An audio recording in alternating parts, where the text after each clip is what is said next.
I think myself that it was a happy time for people who were part of the drop-in. I don't think anybody was unhappy there. I remember even people who were bereaved looked up to the drop-in to help them out. Yeah. And the drop-in were there. You especially was when Lally, you're always there. When Lally died, she had been ill in Ireland, and she wanted to go back to her own country to avail of the natural remedies there. It was I who first spoke to her about what I noticed when she was feeding the baby, that there was another, kind of a lump that I thought, I said, Lally, has anything happened? Where did you get any diagnosis on that? And she said, no, I don't worry about that, because my sister, it's been in the family for a few years. Others have had it as well, and it's okay, And I said, I can't believe that you came out of a maternity hospital and that that wasn't seen to. Shortly after that, it did give her trouble, and she did go to the hospital, and she was diagnosed with cancer, and that was the time she was anxious to go back home, and so Walter did take her back home. And then when he realized that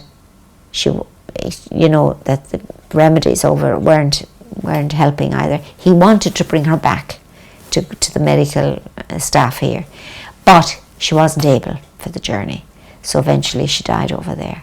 But when he spoke to me then about having something in Ireland, he wanted to have it in the drop-in. He didn't want to have it in the church. He didn't want it. This was where she had her life. That's where she had a family. This is where she had her family. And and you videoed it. And he took back the video to Nigeria with him. He said he wanted to do that for folks in Nigeria. So that was extraordinary. Now, his children were at school in Old Court, in Holy Rosary. And Max and the sister and the priest up there came to the drop-in, as did William. Yemi led the service, and I was part of it as well.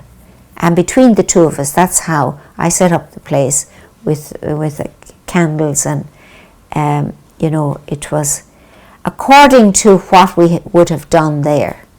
But it was a lovely meeting place for all of us getting together. Now, that was in the early days of the drop-in as well. Was it 2006 or 2005? And then you had this other woman from... Yes, Mila. Yeah. Yes, I organised that as well. Mm-hmm. Now, Mila was Russian, married to an Iraqi man who had died in 2007. She died in 2009 or 10, maybe it was. I have her obituary still. Yeah, that's right. So we organised that as well. And the priest said to me, I said, this lady lived here in this parish. I said, she's a Christian. And her husband, he was new to the place. He'd only been there a short while. So I went to talk to he said, I don't know her.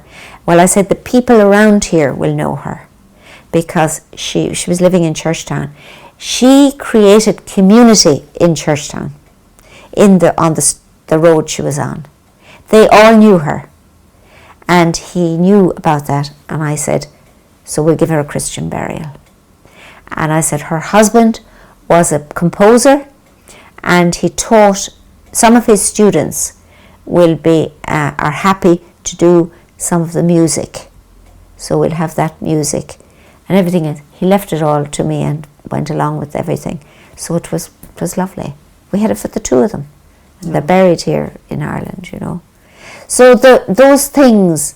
they were the good old days. Immigrants coming to Ireland and finding a welcoming hands. Yeah, that's true. That's true.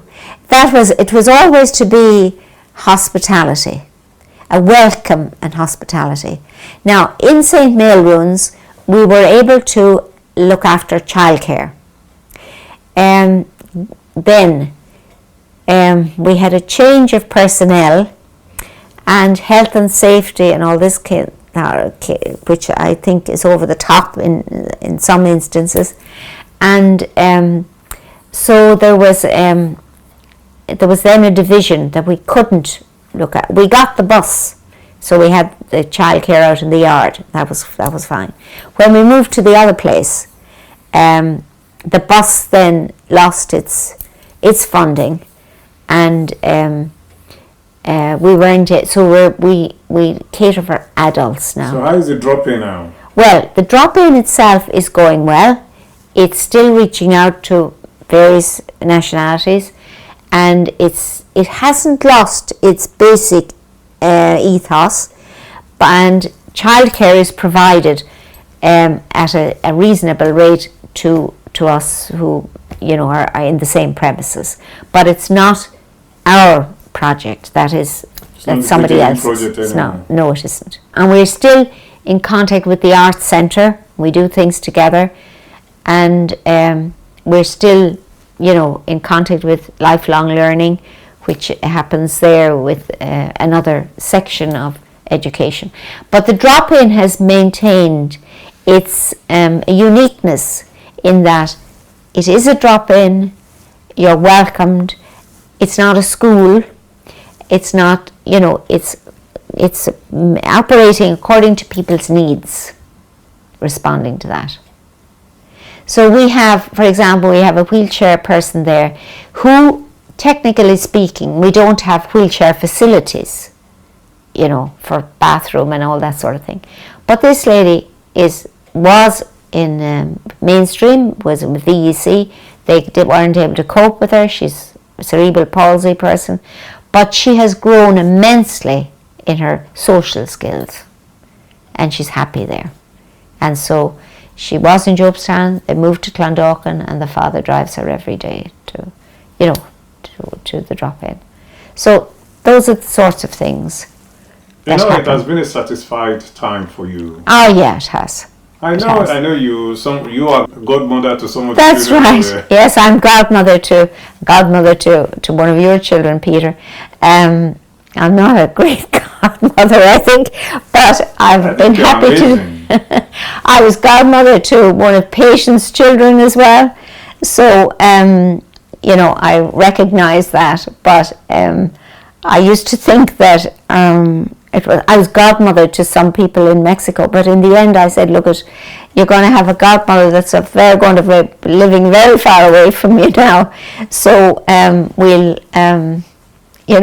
wonder in the value of it.